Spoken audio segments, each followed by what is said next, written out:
In December 2024, Federal and Remington, along with CCI and Speer, were sold to a Prague-based defense conglomerate for $2.2 billion, the largest Czech investment ever made in the United States.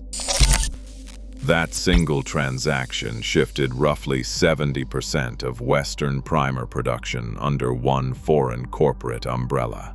U.S. senators called it a national security threat. Law enforcement groups formally opposed it. The deal closed anyway. But 4 American ammunition makers never followed that path. Vista Outdoor, a publicly traded corporation based in Anoka, Minnesota, operated for years as a quiet giant in the outdoor recreation and defense industries.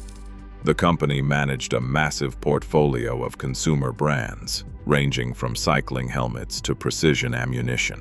In May 2022, the board of directors decided to split the company into 2 independent entities, a move driven by shareholder logic to separate the volatile ammunition sector from the steadier outdoor gear market.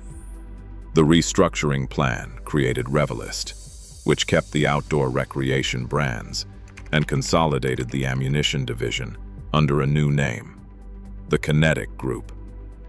This segment contained some of the most famous names in American shooting history: Federal Premium, Remington, CCY, and Speer. These brands operated massive production facilities in states like Minnesota and Arkansas, forming the backbone of the domestic commercial and law enforcement market.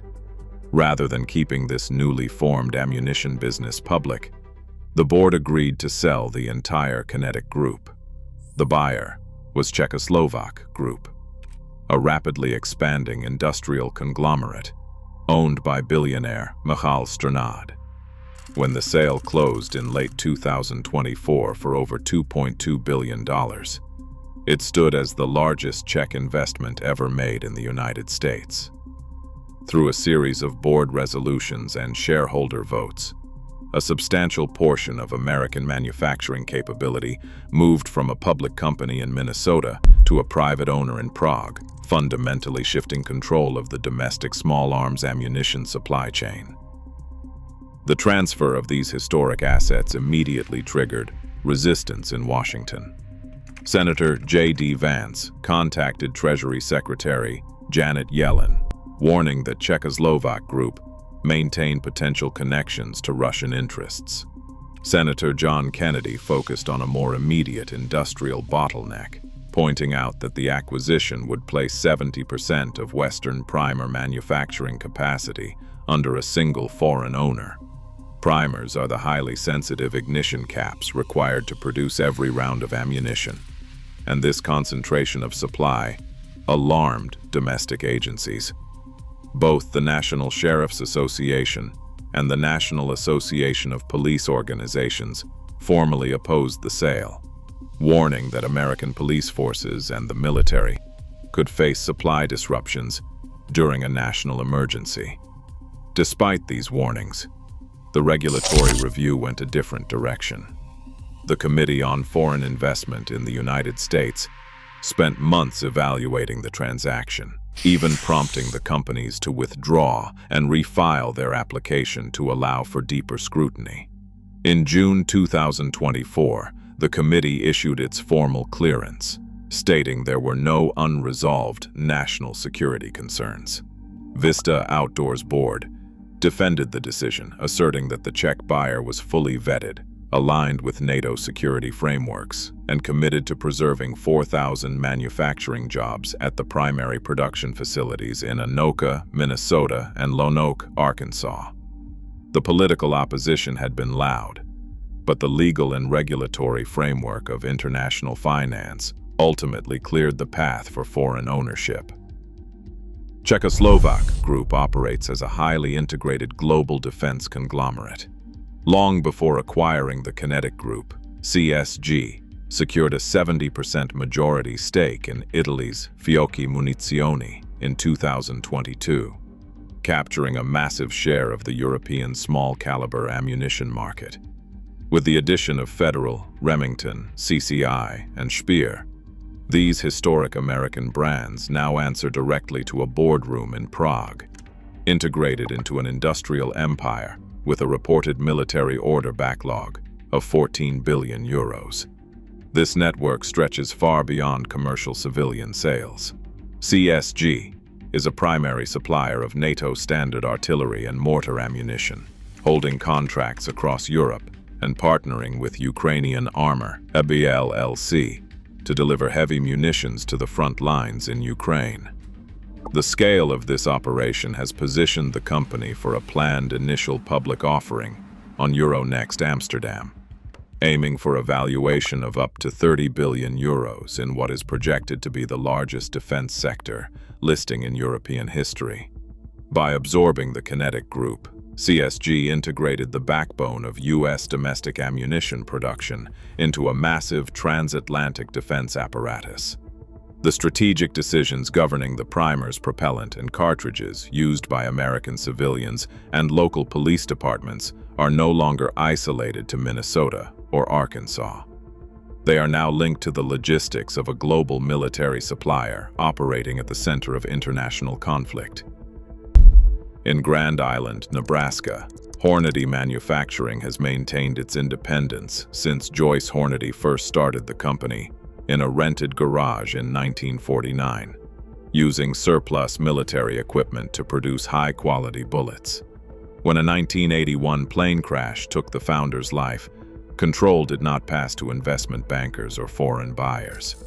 The family preserved the business, reinforcing its resilience, maintaining their Nebraska factories, and refusing all corporate buyout offers to this day. Further west, in Bend, Oregon, Nosler operates under a similar legacy of family control. John Nosler founded the company in 1948 after his commercial ammunition disintegrated and failed to take down a moose in British Columbia. Frustrated by the failure, he engineered the partition bullet, a design featuring two lead cores separated by a solid copper web to ensure controlled expansion. More than 75 years later, Nosler remains family-owned, expanding its regional footprint with a 75,000 square foot facility in South Redmond, Oregon. These firms serve as proof that the American ammunition industry did not fully surrender to corporate consolidation. By keeping their ownership and leadership local, they retain complete authority over their designs, production lines, and raw materials, preserving a direct lineage of domestic manufacturing that remains entirely in American hands. While smaller family-owned firms protect their respective niches, the largest remaining pillar of American-owned ammunition production belongs to a single domestic giant, Olin Corporation. Olin has owned and operated Winchester since 1931, keeping one of the country's most historic ammunition brands under continuous American control for nearly a century. Winchester's massive industrial footprint spans manufacturing plants in East Alton, Illinois, and Oxford, Mississippi, and recently expanded with a newly acquired 185,000 square foot facility in Manitowoc, Wisconsin. This domestic continuity extends directly to national defense. The United States military relies on Olin and Winchester to operate the Lake City Army ammunition plant in Independence, Missouri, the government's primary facility for manufacturing small arms cartridges. The completion of the Vista sale has drawn a clear line through the American market. Federal, Remington, CCI, and Speer now answer to a corporate boardroom in Prague, integrated into a sprawling global defense network.